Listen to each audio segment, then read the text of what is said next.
Wanted to talk to you about HK, Heckler, and Koch and Seidel, the third side of the parlay you don't know about. That was really experienced. Heckler and Theodore Koch and Seidel. HK, why are they awesome? I borrow a lot of firearms. I'm armed security. I go to a range where a lot of cops and sheriffs go. So I am able to borrow a lot of firearms and put them on the channel. So there we go. We're going to show you three right now. I did an awesome, I believe, one of my best videos, an awesome range review, a fair caliber debate, a fair caliber HK battle, 9 versus 40 versus 45, time drills. You're going to want to check it out. The fun where that, oh my God, 40 and 45 can handle, and we all just got to go to 9mm. Hey, carry what you want, dude. Especially if you got a good hollow point in it. Boom, carry what you want.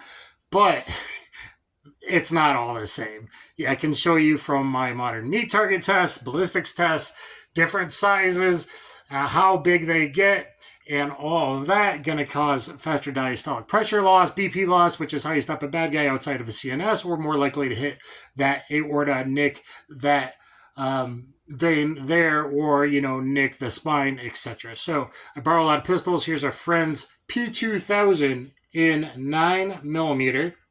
It is a subcompact. It's unheralded now. It's completely forgotten about. As really excellent carry. It carries very well. Excellent size. 3.66, high quality polygonal barrel, which shoots faster, probably faster than a lot of companies' 4 inches. And yet we got small dimensions. This is a V3, meaning it is double action, single action. Everything's been triple checked. Decock on the back. So that first shot is in double action.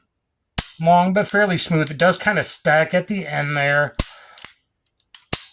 Not everybody loves HK triggers, but that's because they're shitty shooters. You can do fine with a stock trigger. There is some slop, though, in most DASs. There's the single action and double action. And here's the reset. So it's a little far out there with a little bit of slop, but you can totally shoot it. P2000 came out in like 2002, I think. Used by the CBP in 40 and heavy LEM. We'll discuss LEM in a minute. And that was a huge, like before DHS, Department of Homeland Security, kind of, a lot of people had the P2000. It's unheralded. HK should come out with it great. All HKs are awesome because they are extremely durable. I'm not loving the lighting. Extremely durable, guys. And you could run them dry. They will run forever. You shouldn't run any pistol dry, right? They should have a little bit of lube every 3 months or so. But they will run dry. They will run with breakages. They will keep going. A P30 went 86,000 before parts failure and kept shooting to 94 or 96,000, I think 94,000, and then they stopped keeping track. So a part broke at about 85,000, and then kept shooting absolutely fine, way into the high, mid 90s thousands. So end of the world SHTF pistol, you might want to look into HK. This is my buddy's Mr. 9mm over there. Let's show you the same pistol in 40. Yes, we are all empty. I guess I got to do this all the time. Same V3, decock on the back. Same double action trigger pull. Then a reset. Oop, I didn't write it all the way. Then the reset right there.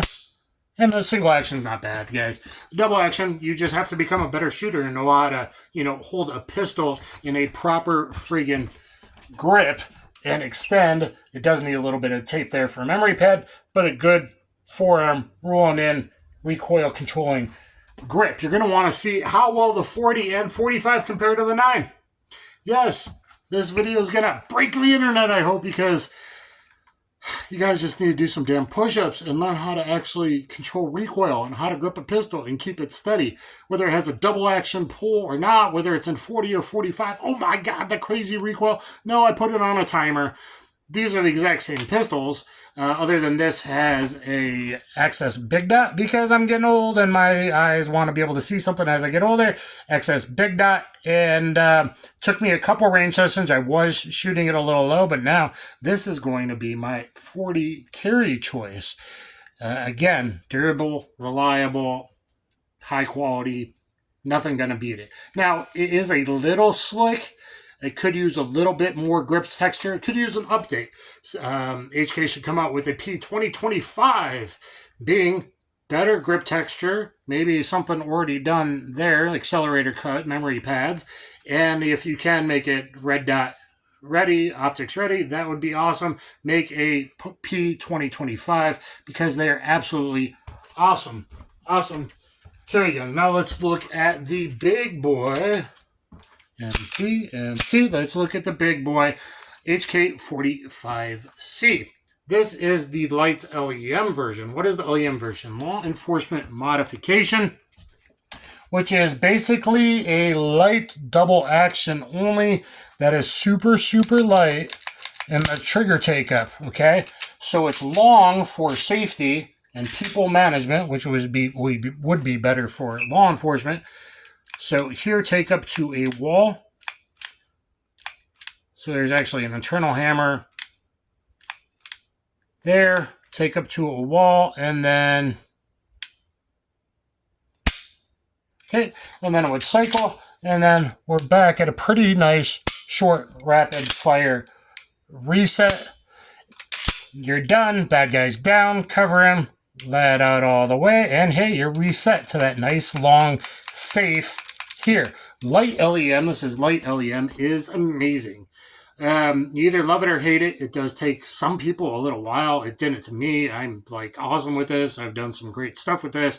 I've done some, good light pin runs, even though it's a 45, Gabe White standards.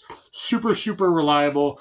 Was used by the Navy SEALs, Bin Laden raid. I don't know if any of those guys switched over to light LEM. They were DASAs, but used by Navy SEALs, probably some places with ball and probably other places with 185 plus P jacketed hollow points. Screaming out of this 3.94, I believe it is 2.94, good quality polygonal barrel. So you can trade it like a 4 1/4. Everybody else, in which case even 230 hollow points work pretty damn good as well. So I can show you this other side here. That's what it looks like.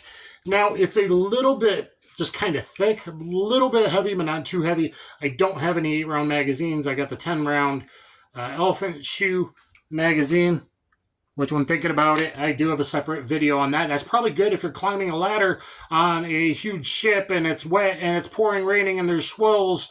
And, now I got to grab it out of my thigh holster to be, coming up over. That will help kind of funnel your hand in there. And some people find it helps with recoil mitigation as well when you have kind of a butt plate there for a little bit of counter force on your pinky. So with an 8-round, a lot of people do carry this. I've carried an appendix a few years ago when I was skinnier. Kind of too thick for me now. It gets a little too heavy with 10 plus 1. I believe it's 38 ounces. My limit's about 35 ounces. So if I had an 8-round magazine, I could do it with a 10-rounder, 10 plus 1. It's just a little bit heavy. It's just a little bit thick. Can you do it if you're in shape, even appendix? Yeah, but it's a little bit thick, and that's why I have a new 45 carry. But this is now going to be the P2040 in DASA with a big dot. Oh my God, you can't be accurate with that. Yeah, I got videos proving that. They'll be coming out as well, even at 25 yards. But look at my time drills. I'm now on with this thing, and it's fast. It's fast to pick up with that big dot. Excess sights. Use code Dan the Wolfman. Save yourself some money. But look at my video because there's really none on YouTube. I did a fair 9 versus 40 versus 45 caliber battle with Smith & Wesson pistols a little over a year ago. But I think I really nailed it. Now, that was my first time doing Gabe White standards, 4 different drills, high time standards. If you're not familiar with it, look it up on Lucky Gunner, and etc. But comparing them with this, guys, these pistols are great. I'm kind of, if I had the option, most P2000s were heavy LEM. And nowadays, I'm a good enough shooter where like the trigger weight doesn't really matter, right? It's when you're a beginning shooter where like, and you hear everyone online, oh my God, that trigger pull sucks. Well, learn how to shoot a revolver, learn how to shoot, and stop being a pansy boy and do some damn push-ups. Get down in the comments. Let me know what you guys think of Heckler, Coat, and Seidel, and give me some love. And drop me a comment, and feel free to get in the 9 versus 40 versus 45 debate as well, and watch the range review, and maybe I'll blow your head. And I'm doing a lot of really cool stuff. I think it came out really well. And HK, maybe it's time for a P2025, just a little bit redesigned, a little more grip texture, some memory pads, and if you can make it optics ready, I know a lot of folks would really love that. So anyway, guys, let me know what you think. Kaboom!